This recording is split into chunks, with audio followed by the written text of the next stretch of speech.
over Eddie Irvine. But once again on the track right now, the McLaren M8D.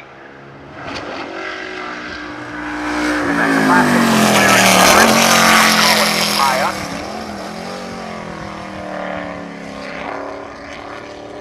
It's great to listen to that massive Chevy engine as it goes around the track. Yeah, those were huge V8s. They had Reynolds aluminum as the sponsor. And I think they got up to almost 8 liters, which would be, what, 480 cubic inches, roughly? It was a beast of an engine. I mean, you got to remember, the Can-Am era, which we look back on so fondly, was just, the machinery. First off, it was spectacular machinery, but it was as close as we came in the United States to unlimited racing. Very little restrictions. As time went on, the restrictions came more and more. But during the McLaren era, which many of us refer to as the Bruce and Denny show, because Bruce McLaren and his teammate Denny Hulme did such a great job of dominating the series, until, of course, Roger Penske and the Porsches came along. Yeah, these were FIA classification Group 7 cars, which at that time were pretty much unlimited.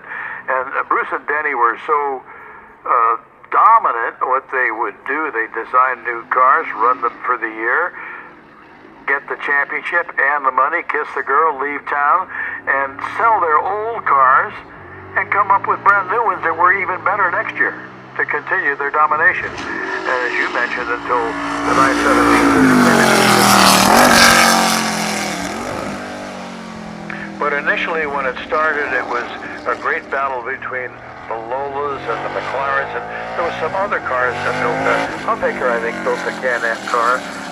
There was some Ford-powered cars, but Chevrolet seemed to be the power plant of choice for most of them. Ferrari got involved in the Can-Am as well. There was just a lucrative series to come over here and run, but at the time was pretty much the end of the Formula One season. European drivers could come over here, get some nice rides, and pick up a little money. Well, back in those days, that was the whole point. I mean, Formula One drivers weren't making a lot of money driving in Formula One. That's why they would come over and run the Indianapolis 500. There was a great purse. And at the same time, they were able to run things like the Can-Am or the Trans Am or even Formula 5000. At that point in time, you were able to see drivers who were great Formula One drivers driving all over the United States in all kinds of series, and they were primarily doing it because it made them money.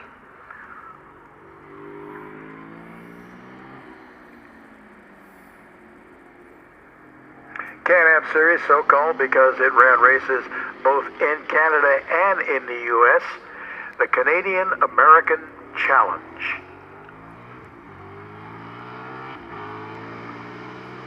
Jim Hall and the Chaparrals, he had a whole series of cars that he built. The sucker car, just all sorts of innovation, and an automatic transmission with some backdoor help from General Motors. We had the chance to talk to Mika Hakkinen yesterday about what it was like to drive this car. And he was talking about the fact that, because it doesn't have ground effects, it just has pure horsepower, the importance of being smooth in this car. And you would think it's just grunt. You just put your foot into it and go. And he said, no, smoothness is the key to having success in a car that has this much horsepower and so little ground effects. Because with that much horsepower, a miscue can really bite you badly.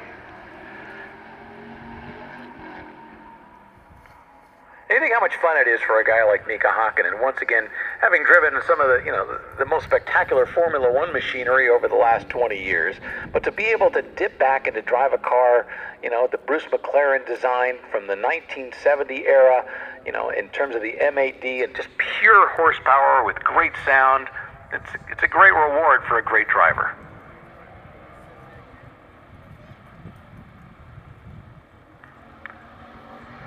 Great to see and hear that McLaren here in the hills of WeatherTech Raceway Laguna Seca once again, where it had been dominant in its competition years. I think you were here doing the announcing when this car was racing. I called those races, yes I did. One of the Can-Am races that really stuck out in my memory was Jim Hall was running one of his chaparrals and he had a mechanical problem and it had rained and the track was wet. So all the new latest cars with the big engines and the high horsepower couldn't get traction. They couldn't get the power to the track. And John Cannon in a 2-year-old McLaren that was underpowered won the race because Jim Hall lent him a set of hand-grooved rain tires. And with the less horsepower, he was able to just drive by everybody. Truly spectacular. The right combination on the right day, and that's what matters. And Bruce McLaren, obviously, out of New Zealand, but what a great driver and engineer he was at the same time, manufacturer. Everything from Formula 5000 cars to Formula 1 cars to Can-Am cars. And while they focused for the most part today on Formula 1 and road cars, back in their day, they had great success across the realm of all kinds of cars, starting with in the Can-Am with the M1, the M1A, and the M1B, and then working their way up through the various things. I think they finally finished up with like an M12, which was the final car that they went through.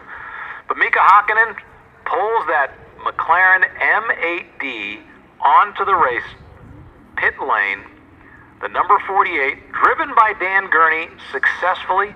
Remember, he drove this in 3 races back then, winning 2 of the 3 races that he entered, and really helping McLaren, the team, to overcome the tragedy of losing Bruce McLaren, the owner.